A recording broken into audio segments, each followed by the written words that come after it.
Ja sam veliki Armatan fan, ovo je Kameleon, moj drugi Kameleon sa Hobby motorima. Ovo je Hobby komplet, znači Hobby staket, njihov 4 u 1 i flight controller, Runcam Eagle, leti fantastično, azure propovi, jako dobra kombinacija. Još jednu kombinaciju sam probao, to ću dodatno čak i snimiti. Ovdje je Kakute i Atlatl sa DS Aria D-Shot 1200 reglerima i najnoviji, zbog kojeg snimam, Rooster. Znači to je jedna iteracija Kameleona. Glavne novosti koje i razlog zašto sam nabavio, titanski frame. Ovo naprijed je jako čvrsto, ali kad udarite moguće se izgrebati i oštetiti. Titan jako teško, cijena je potpuno ista, znači ovaj prednji dio koji vrijedi $30 ste dobili za istu cijenu, tako da vjerujem da će ili Kameleon pojeftiniti ili će Rooster jednostavno preuzeti tržište. Vjerojatno je to i njihov plan, znači to je nova verzija, glavna prednost je titanska njuška naprijed, jako čvrsto, izdržljivo i novost je izmjenjive ruke. Sad te izmjenjive ruke pomažu kod ovih što razbijaju, kod doživotne garancije to nije bio problem osim vremenski, dobili ste novu platu cijelu dole. Jedino što je bila priča o šarafima, no ako je glavni problem vrhunskog frejma da ste dobili par šarafića loših, vjerujte to je jako dobro, Armatan je reagirao, poslao je nove šarafiće, šarafići putuju o njihovom trošku, znači oni gube $5 poštarine i šarafiće samo zato da se ja ne bi prigovorio, ja sam jako zadovoljan Armatom firmom, znači prigovor šarafići na prvoj seriji, to je smiješni prigovor, drugi fremovi imaju puno ozbiljnijih problema, kvalitet karbona je vrhunski, ovaj Titan, evo malo izbliza, on je brušeni, stvarno prekrasan, evo ga, ova dva Kameleona, znači služe me, nikakvih problema s njima i mislim da ako Armatan izbaci bilo šta novo, čak da se pojavi Kameleon V2 sa titanskim prednjim, vjerojatno bi nabavio ili bi barem zamijenio, nisam ja udarao, ali lijepo je Titana imat. Unibody je nešto elegantniji kod sklapanja ili ravnija površina, ali ovaj Rooster, znači on ima novosti, ipak su to godine prošle, oni su skupili iskustva. Ovdje sam ja uzeo Hobby motore 2.4, ovo je 6 inčni, znači otvara mi se opcije za veće elise. Općenito vidim da volim malo veće kvadove ili lakše s njima baratat. Ovo su Hobby D-Shot 1200, znači Bell Heli 32, 40 amperski, vrlo jaki do 6S, oni rade s ovim motorima odlično. I iako Hobby ima odlične kontrolere, malo se igram sa Kakute, sa spužvicom, znači da bi iskoristio taj D-Shot 1200, 16 ili čak 32 kilo refresh kontrolera. Gore je ovaj osjetljivi akcelometar, nova Predator kamera. Koristio sam Runcam Eagle do sad, ali Predator se pokazala dostojna konkurencija od Foxira, pa zašto ne probat.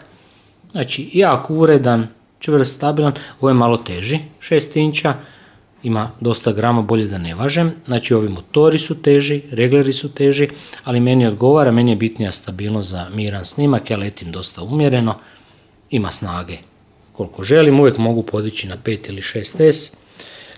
Vidi se da su pazili na detalje, recimo ovaj zadnji kraj, ljepše se stavlja antena, znači malo su ipak doradili, nije to ništa razlog da kažete da treba zamijeniti Kameleona pod obavezno. Kameleon je i dalje vrhunski frame, više je ovo za one agresivnije, znači te ruke ako puknu da ih zamijenite. Titan, to ponavljam, taj dio sam po sebi diže vrijednost značajno i štiti. Možete i veću kamericu, vidi se da ima mjesta. Stavio sam tu Predator koju igram se malo s njom, jako lijepu sliku ima. Znači raspon, podešavanje kamere je vrlo pristupačan, općenito je pristupačan za sastavljanje, platforma je niža. Da li ćete koristiti Atlatl sa Kakute pločicom, to je jedna dobra kombinacija. Da li ćete Hobby VTX i Hobby kontroler, oba dva rade odlično. Jedan je Hobby recimo nešto provjereno, znači manje osjetljiv akcelometar, D-Shot 600, možete staviti 1200 ako stavite vanjske, ili Kakute na spužvici nešto osjetljiviji, oba rade odlično, možete čak ovisno i o trenutnoj cijeni Postoji još mogućnost koristiti Brotherhoodove motore, možete vi koje želite, ali ja sam s njima zadovoljan. DS regleri su jednako dobri kao i Hobby Wing koji su na akciji. Jedan ima bolje metalnu zaštitu, drugi ima nešto više opcija. Armatan je stvarno podrškom, kvalitetom. Kod sastavljanja za mene je sastavio kolega, ima više iskustva s tim, ima nekih trikova kad se ovi šarafi stavljaju, ali ako znate sami sastaviti slobodno, ako neko sastavi, uživat ćete u letu svejedno.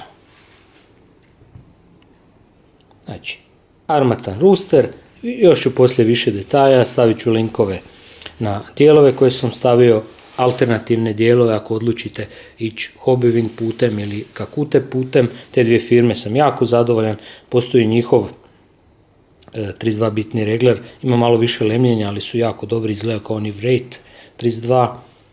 Armatan pohvaljujem, preporučujem, to su fremovi koji imate doživotnu garanciju, takvi kad kupite, to je dron koji će vas služiti nekoliko godina, nije onako, letite neko vrijeme, razbijete dio, nema podrške, nema firme, klon, nije klon, ovo su originali, kupljeni od proizvođača direktno, doživotna garancija, evo ponavljam to nekoliko puta, to je stvarno, treba imati hrabrosti ponuditi takvu garanciju i podršku. Pored odličnih Avan propelera, jako volim Azure propove, izlazi sad i nova verzija, ali trenutno nova još nije u karbon. Ovi karbon su strašno čvrsti, tiho rade i na ovim motorima, to je vuš. Možete naravno i Dal Cyclone, s njima nećete nikad pogriješiti, ali na premium frame-u, s obzirom da ja ne lomim, toliko ne idem kroz granje, mogu si priuštiti ove karbonske koji dugo traju i izrazito fino i nježno rade. Iznenadite se kako dron umjesto da zuji, on onako stvarno onako jednim lijepim zvukom i kogod stavlja kameru, a Armatan je vrhunski za stavljati kameru, GoPro, čak i ove Legend mi lijepo idu, znači da imate neki snimak. Ovi propovi su odlični za snimanje. Ja, mogu preporučiti propove, stavit ću na sve link, birajte, izrazito preporučen frame.